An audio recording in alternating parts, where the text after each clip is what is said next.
Nasa sentro ng kontrobersya si Mayor Isko Moreno sa gitna kasi ng taas singil sa basura sa Maynila. Nabisto ang tila closeness niya sa isang garbage contractor. Yan ang exclusive agenda report ni Hana T. Tila may pera sa basura. Nakalap ng Bilyonaryo News Channel ang mga litrato ni Manila Mayor Isko Moreno kasama umano si Nel Velasco ng Leonel Waste Management Corporation. Ito ang long-time garbage contractor ng lungsod ng Maynila.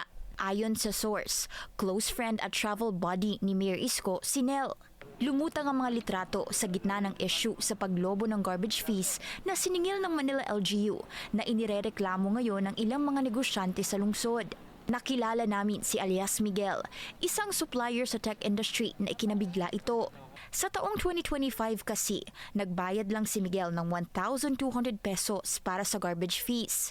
Pero pagpatak ng 2026, umabot na ito sa 14,400. Sa 4 na taon daw niyang pagnenegosyo, ngayon lang niya naranasan ng ganito kamahal na singil sa basura. Ngayon lang talaga. Kami naman, masakit pa rin yan para sa amin. Kasi 14,000 is 14,000. Mas mataas siya ng 1,200%. May mga kapwa negosyante rin siya sa Maynila na nasa banking at food and beverage industry naman na umakyat pa halos 60,000 ang singil sa garbage fee.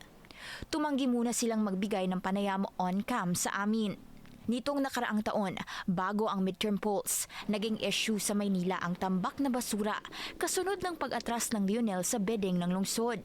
Umabot daw kasi sa lagpas kalahating bilyon o 561 million pesos ang utang sa garbage contractor sa termino ni dating Mayor Honey Lacuna. Inisip namin baka sa amin ikakaltas yun. So marami kaming tanong na hindi namin alam kung kanino kaming makakahingi na sagot. Nitong nakaraang buwan naman, nilagdaan ni Mayor Isko ang Ordinance No. 9151 na layong amyendahan ng singil sa garbage collection. Bunsod daw ng pagdami ng basura, lalo na sa commercial at industrial establishments, pagtaas ng hauling cost at actual expenses nila sa serbisyo. 2013 pa raw kasi nang huling ma-update ito. Sabi sa ordinansa, dumami raw ang basurang na-generate ng commercial at industry sector sa Maynila, kaya pinropose ang taas singil sa nasabing sektor. Nag-base din ako sa ordinance na yan. Kailan lang ginawa yung ordinance na yan, tapos kailan din na-aprobahan. Kaya lahat kami, wala kaming idea. Pero siyempre, malaki pa rin yan. Ayun yung explanation. We need explanation. Tsaka sobrang laki. Wala naman daw problema kay alias Miguel kung kailangang taasan ng singil sa basura, pero tila may agam-agam na raw siya sa pagnenegosyo sa Maynila dahil dito. Naisip ko lumipat ng LGU. Kasi, ewan ko, hindi ko alam kung paano nila paano nila nakamap yung ganyan. Buti sana kung pupuntahan kami ng basurero sa bahay, hindi naman kami. Actually, twice a week lang kami nagtatapon kasi konti lang yung garbage namin. Nagbabalak na ngayong umapila si alias Miguel kasama ang iba pang business owners bilang mariing pagtutol dito.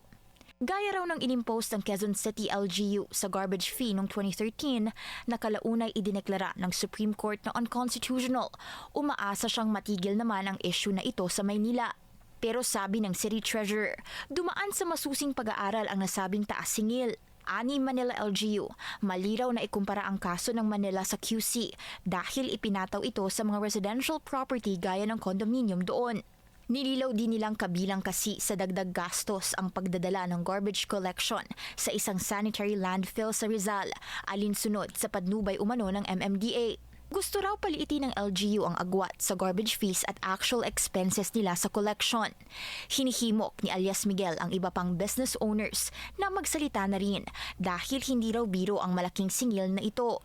Hiling pa niya, sana'y mabigyan sila ng pagkakataong makipagdialogo kay Mayor Isko. Bukas ang BNC sa mas malinaw na pagpapaliwanag ng pamahalaang lungsod ng Maynila tungkol dito. Para sa agenda, Hana T, Bilyonaryo News Channel. Manatiling nakatutok sa Bilyonaryo News Channel. Sumubaybay sa aming social media accounts at mag-subscribe sa aming YouTube channel para sa mga eksklusibong balita at storya.